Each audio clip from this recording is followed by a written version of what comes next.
Good morning po. Ngayon po ay luluto tayo ng lauya sa amin. So yung karning baboy lalagyan na ng mangka. So ngayon nagpapapoy tayo. Una natin yung krudo at saka yung papel. So yan. Volume na natin to. Yan, full volume na yan.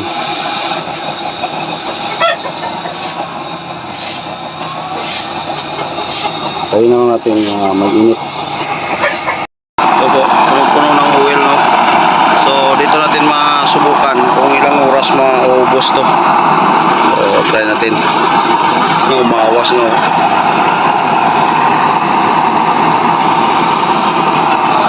Sukan natin ng marami para matrap na yung oil dyan, para hindi na magbalik yung usok dyan.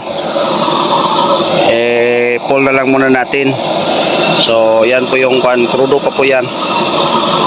Pag ubos na ng krudo, patayin muna natin yung mag-abot na yung oil dyan, papasok pa kunti-kunti na lang para maubos na yung krudo nya. Yan po.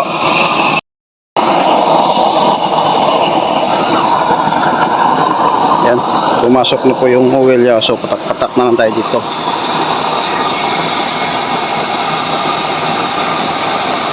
Yan, patak na lang tayo para tuloy-tuloy na yung apoy.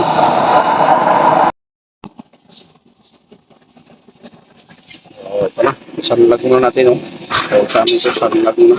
Palabas muna yung taba niya bago lagyan ng tubig. Saka yung walta. Yan yung starte namin sa itunggo. Yan yung apoy. Yan. Hindi makikita yung ribo niya. Kasi maaraw pag-gabi yan kitang-kita. Pero kung araw hindi masyadong makita. Yan yan blue na blue yung kulo nyo. Ayan kolong-kolo na talaga. Ayan, parang hindi makikita yung apoy niya.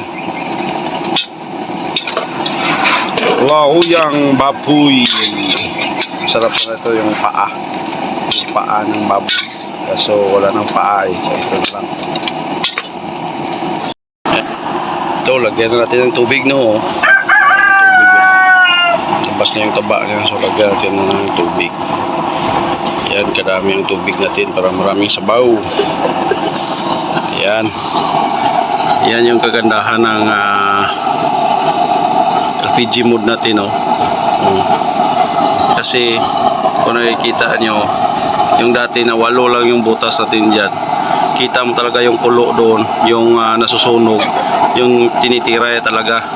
Pero ito talaga yung paganyan niya titirahin ng galing dito sa gilid. So pagdating sa taas siya kuan siya kung sa amin po bungkag yung tawag dyan, na-distract yung laser flame. Ayan so yung makita natin yung kulo niya mamaya, hindi lang sa ganun na ganun lang yun. So lahat lagay natin yung kamatis, yan yung nagpatalang lasa. Yan, mulo na po. So pwede na natin ilagay itong nangka. Yan. Laglag, tanda lang. Yan, lagay na natin. Okay, tuloy-tuloy na lang yung apoy natin dyan.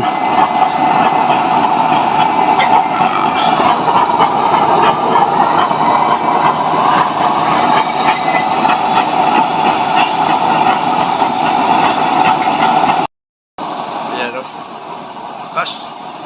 kaso medyo may dala siya yellow kasi mahangin. Pero okay na yan. So, tandaanin na lang natin, kalahati lang. Ayan, kalahati lang yung blower natin.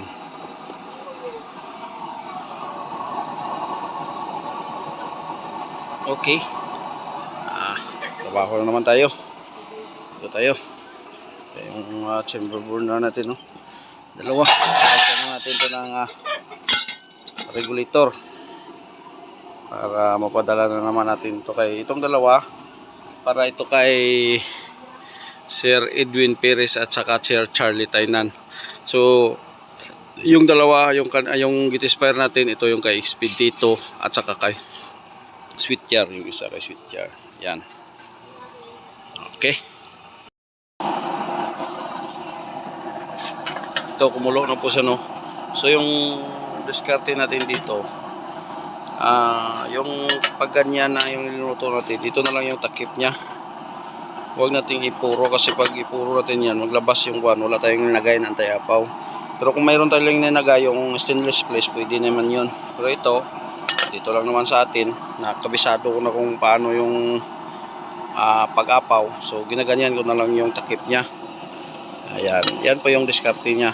So huwag nyo na lang yung masyadong takipan para mayroon siyang lalabas na ang kanyang pressure. Kahit tuloy-tuloy lang yung apoy natin, okay na, okay yan.